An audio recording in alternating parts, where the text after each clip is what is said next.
Hi guys, today we're going to be using functions involving e. Now, e usually is a letter, but today I am going to let you know that e is actually a number. It's actually Euler's irrational number. Now, Euler is a famous mathematician, scientist. You might want to actually Google him and learn a little bit more about that. But for now, we're just going to work with the fact that e is a number.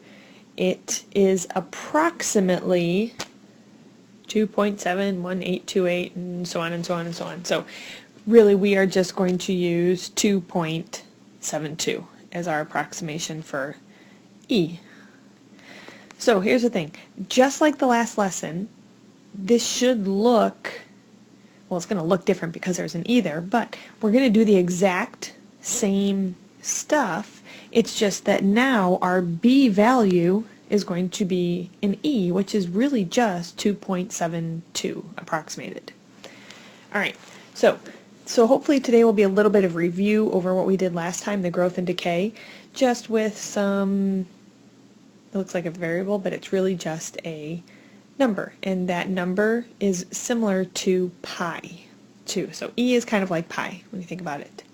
Alright, so r, you'll see that there is an exponent, a number in front of x, and that's r.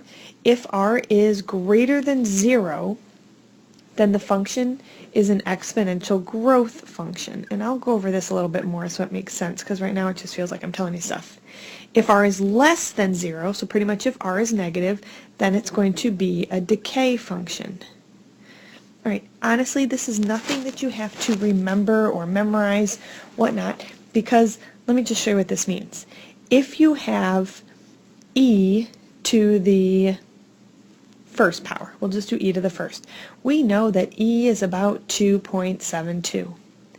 If I have e to the negative one, remember negative exponents, first of all make us rewrite it, we need to rewrite it as 1 over e to the first, so that's 1 over 2.7, which is smaller than 1, which makes it a decay, just like last time. So don't get hung up on this r. Alright, the domain, just like last time, is always going to be the set of all real numbers. And again, we will write that as negative infinity to infinity. Alright, just like last time, this k value, the number that's added outside, so the k value is a horizontal asymptote. So the k value is a horizontal asymptote of the graph. The range is y is going to be greater than k, or a better way to say that would be y is greater than k, that means k to infinity. If a is positive, just like last time, so if that first number is positive, it's going to go k to infinity. Remember, k is just the number that comes from the horizontal asymptote. And if a is negative, then the range is going to be negative infinity to whatever our k value is. Alright, these first two problems, I want you to take a second, hit pause, please go grab your calculator, because I really want you to see how easy this is. Alright, so now that you have your calculator, I want you to find the E button. If you're using a calculator like the ones I have in my classroom, what you're going to want to do is hit the second button and then the LN. And what you should see is an E with a little box pop up. So just type 4 and you will see that you get 54.5981 blah blah blah blah blah. I'm going to stop at 54.598 because the directions are saying round to the nearest thousandth. That means go 3 decimal places. So go ahead and try the next one, e to the negative 0.09. And when you do this, you should get 0.91, and then it's going to be a 4. I mean, really, if you're looking at the calculator, it said 0.9139, so that 9 makes the 3 round up to a 4. So just make sure you guys round correctly. Hopefully it's pretty easy. If not, I can show you in class tomorrow. Alright, simplifying expressions. Now, this is going to be exactly like the exponent properties we did earlier, a couple weeks ago. It's just that you are going to see E in this. And remember, E is just a number, but we're going to leave it in terms of E. Alright, if you look at this first one, there are no pluses or minuses inside these parentheses, which means that we can take that 3 and distribute it to everything inside the parentheses. So I've got negative 2 to the 3 power to the 3rd power, E to the negative 5x power, and I'm going to multiply that by 3. So, actually I should put parentheses around that. Negative 2 to the 3rd power is going to give me negative 8. Multiply my exponents with that E, so it's negative 15x. Alright, we would be done, except for, remember, I don't want any negative exponents. The 8 is okay because it's got an exponent of 1, so I'm going to have to take all of this and move it to the denominator. So my answer is going to look like this. Negative 8 over e to the positive 15x power. Let's try another one. Again, I know there's a plus inside these parentheses, but that plus is up in the exponent, so I can take this e and I can multiply these exponents. But I'm going to have to multiply 3 by both of these. So 5x plus 2 I'm going to end up distributing. Alright, in the denominator, if you look here, I probably should have done this first. If you look at this right now, it's going to be pretty ugly because I've got a radical 25e to the 6x cubed. So before I cube that, let's simplify that denominator first. So the denominator, think about what the square root of 25 is. This denominator is going to be 5 e to the 6x, so remember that's really going to be e to the 3x, because let's just go back and try to remember what we did before. E to the 6x radical square root really means 1/2 power, so half of 6 is 3. So in my denominator now I have a 5 cubed e to the 3x, and I'm going to multiply that by 3 also. Simplifying this, I'm going to distribute, so I have e to the 15x plus 6. In the denominator, I have 125 e to the 9x. Now, notice that there is a 15x and a 9x, both in the numerator and denominator. So what I'm going to end up doing here is I'm going to rewrite this as e to the 15x plus 6 minus 9x. Really what I'm doing is I'm taking this and I'm bringing it up. I still have the 125 in the denominator because it just had a 1 exponent. Combine like terms. 15x minus 9x is going to give me 6x, so my answer is going to be e to the 6x plus 6, all of it over 125.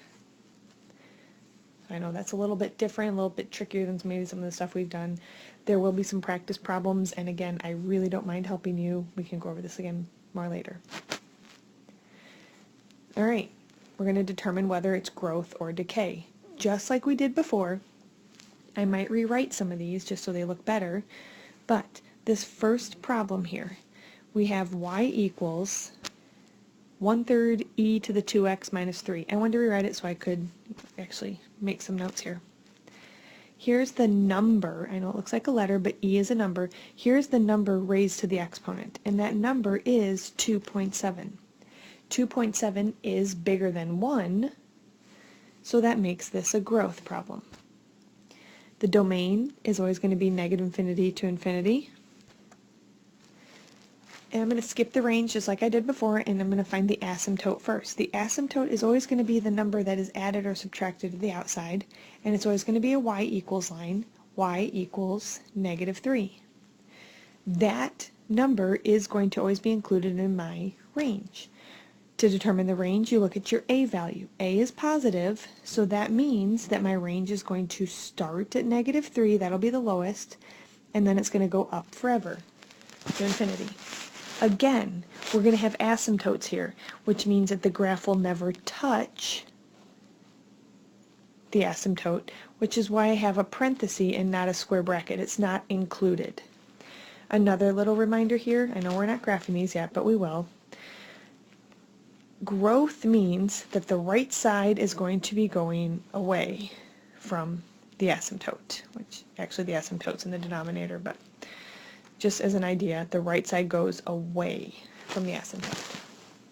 All right, let's take a look at the next one. I'm going to rewrite it so it's going to be a little bit easier to look at.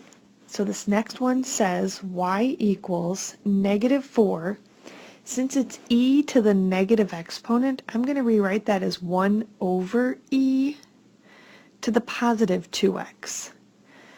So notice now 1 over e, and if you want to, you can plug it into your calculator to see what it is. You would type 1 over e to the first. You'll see that it's actually 0.37. So 0, oops, that's an ugly 0. 0.37367. Which obviously is smaller than 1, so that makes this a decay problem. Domain is -infinity to infinity. I'm going to try to find the asymptote next. The asymptote is whatever is added out here. There's nothing there, so it's y equals 0. Range, take a look at your a value. It's negative, so that means it'll be below the asymptote, so it goes down forever and then up to 0. All right, last one. This one is y is equal to -1 times e, I can't get my times in there, times e to the 1/3 x plus 5/2. Alright, so e here, again, is 2.7. As long as it's not raised to a negative exponent, that's okay. So my base is bigger than 1, so this is a growth. Domain, -infinity to infinity. Asymptote, here is the number that's added on the outside, so it's y equals 5/2. And then the range, your a value is negative, which means it's going to be below the asymptote, so it's going to go down forever, and then it's going to approach 5/2. So it gets the parenthesis.